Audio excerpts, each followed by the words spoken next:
Thank you so much for joining us here today. You're I am fine. really excited about this because this is something outside of what we normally talk about. Okay. At Jewish Unity Through Diversity, we usually go to the Middle East, to North Africa, and I'm excited to talk since this is closer to my family's heritage, and we're Unity Through Diversity, so we want to make sure. So I'm glad that we agreed to do this. Thank you. Today we're talking about Martin Hershkowitz's book, Son of the Shoah, Poems from a Second Generation Holocaust Survivor. So thank you first for joining. And I thought it'd be interesting to have a conversation, second generation, third generation, Okay. and obviously you need to share some of your poems. Okay. So let's begin. First, introduce yourself. Tell us a little about who you are and why you're doing this. Okay. My name is Martin Hershkowitz. I was born in the United States. I made Aliyah to Israel when I was about 30. When I was about 45, I sort of felt that my life wasn't really going the way I wanted it to. And I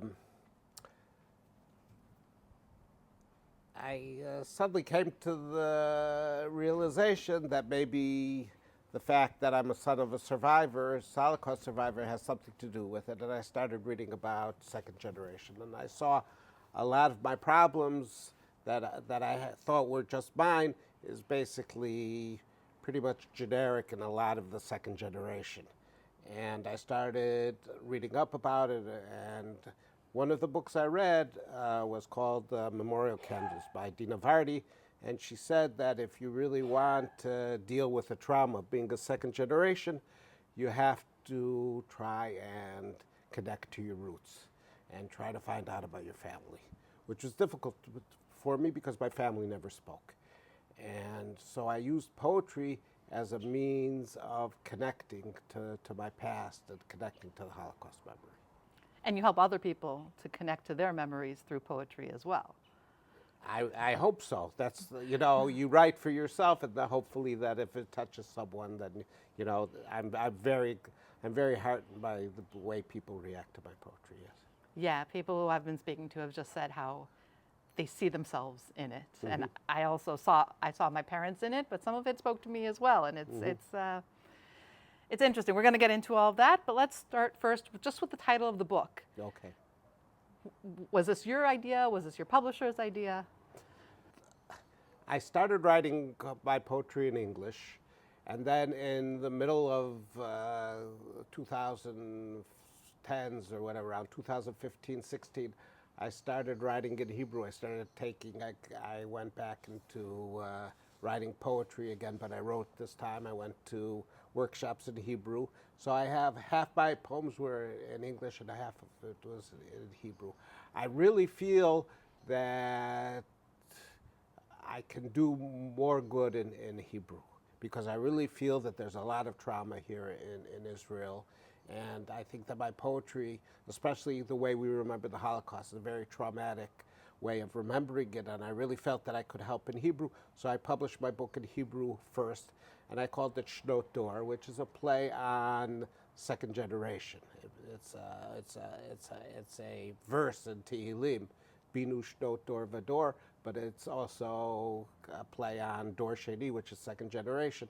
That's what I called it. And I said, well, how do I translate it into English? And I called it A Generation On. My publisher said that's not overtly Holocaust enough, so they changed the name to The Son of the Shoah.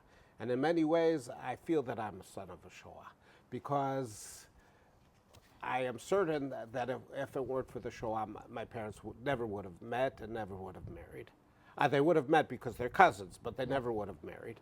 And my whole family dynamic would have been completely different. And so who I am now is pretty much is because of the Shoah, and I'm very much a product of the Shoah. Yeah, it comes across very powerfully in the book. But before we delve into it, I still want to touch upon one more thing, because in the foreword, Judith Baumel-Schwartz talks about the evolution of the term second generation, and you've been throwing that around back and forth. And she says, and I'm going to say, second implies continuity, a continuation of survivor trauma, albeit in a different form. It also implies a connective chain and degree of dependence, as there's no second without a first. To me, that's really powerful.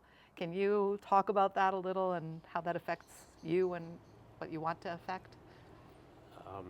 I very much feel connected to the Holocaust and connected to the first generation, I mean, to the survivor generation.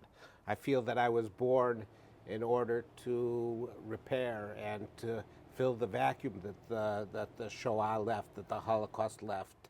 And so a lot of my existence is a reference to the Holocaust, and most of the book deals with it. I mean, if you ask me to introduce myself, one of the first things I say, well, I'm a poet in a second generation.